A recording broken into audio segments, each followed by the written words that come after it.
Focus is incredibly important to bass fishing. If you're not focused and in the zone and in tune with what's going on, the subtle changes, the little variances that are occurring, you're gonna miss stuff. And staying focused on the water and off the water are so vitally important. All right, guys, ABA tournament number 4 for the season. Got an outgoing tide right here. Tried to start on something that generally is a shoreline that produces for me. If not, I'm gonna run out here in a little bit, go head up north because we got an outgoing tide, and hopefully that works. Either way, gonna have fun. Nice overcast day, cloudy conditions, which means it's overcast. All right, certain things are starting to pop off here. There we go. Just excited to be out here, excited to be able to do this. Fish are busting. So my pre-fish, I had a phenomenal pre-fish for this tournament. You've already seen the video, but basically I made a decision. I locked down on a spot and just whacked fish.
There's also another focus that goes along with that too. Yeah, you can be focused on the water and what's going on, but if you're not focusing on your goals, if you're not focusing on your attitude, if you're not focusing on where you're trying to go with your fishing career, with your tournaments, with what you're doing on the water, then you're gonna lose focus both on and off the water, and you can't allow that to happen. I have to say that going into this event, I was super excited about the possibility that I could actually weigh in my first limit. The fact that I could definitely, I knew I was catching enough fish during every event that I could have weighed in a limit had it been a 12-inch limit. However, in the earlier parts of the year, it's a 15-inch limit. And so I was unable to, in those previous events, to weigh in a full 5 fish. So this event, knowing that it's a 12-inch limit, knowing and believing in myself, I was pumped to get out there and finally go after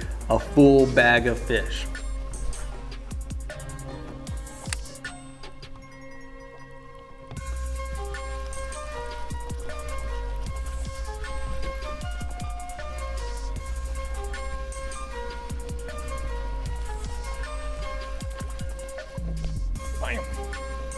He works. First fish of the day. Choked it. I mean, choked it. Dang, brother. Choked that Phoenix jigs. Damage gill. I'm just gonna let him go. First fish of the day, I'm just gonna let him go. I don't think he might not survive in the box, but that's probably the best chance he has to survive is if I would just let him go. So he's pretty small, but got his gill pretty good there, and I didn't want to keep him. Hopefully I can still get another one though.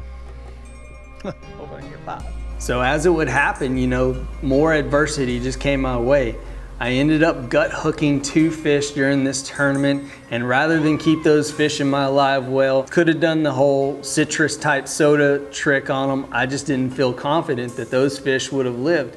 And these are type of decisions that I've seen pros make. I've seen pros throw back 3-pounders, and granted, I'm just throwing back some small 12 inchers at this point, but I've seen them throw back 3-pounders and larger fish with, you know, without those fish in the live well, without enough fish in the live well, and they've had to throw those back. So these are decisions that you're gonna have to make on the water, to where you decide whether you keep or you cull or you throw back.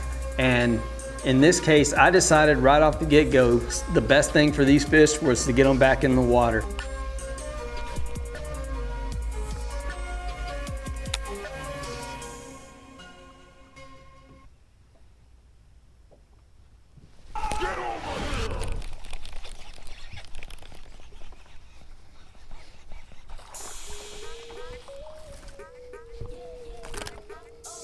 And you're taking this color deep, guys, downsized to a smaller profile bait. Squeaker, but you know what? I'm getting a limit there. Number 2.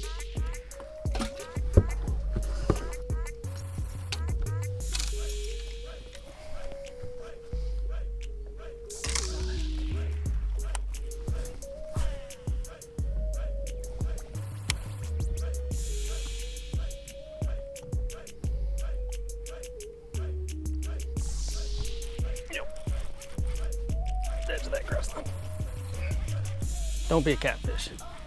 Don't be a catfish. Oh, you're a catfish. I hate you, catfish. You give me false pretenses, false hope, and you hit so hard and feel so good when you hit. That's why I don't like you. I don't like you. I don't like your face. I don't like your little eyes. I think you're invasive too.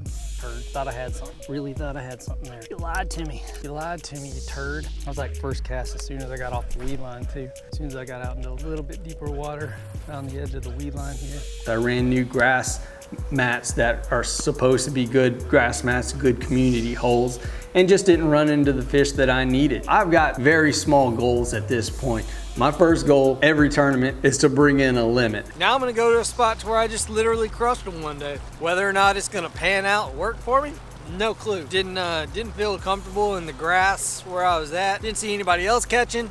I wasn't catching. Felt like it turned on as soon as it turned off. And, you know, some of the times I've done my best out here has been when it's like wham, bam, bam, bam. Raise it up, but I did pretty good in this spot one day, and so hopefully I can do it again. Gonna work this bank, work this area pretty slow. Maybe hopefully I can pick up a limit in here.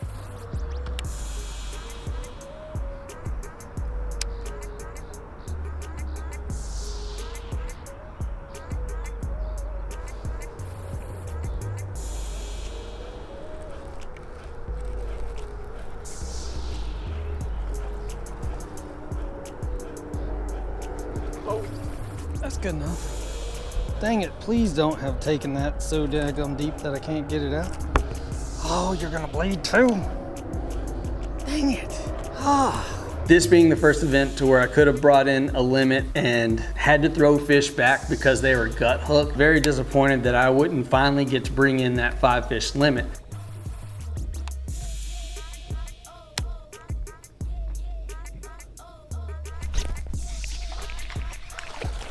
Get in here. Ooh, dot pattern.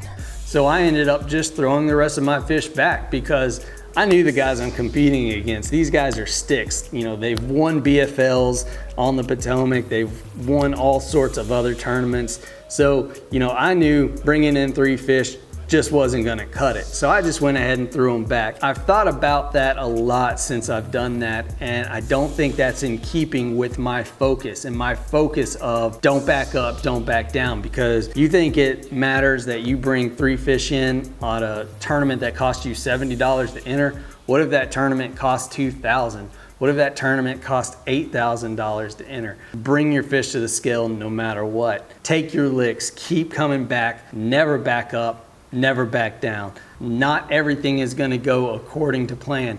The conditions are gonna change, the weather's gonna change, the water's gonna change, the fish are gonna turn off, the fish are gonna move. So you've got to just put your head down and fish. You've got to don't back up, don't back down, and just keep grinding until you get that win.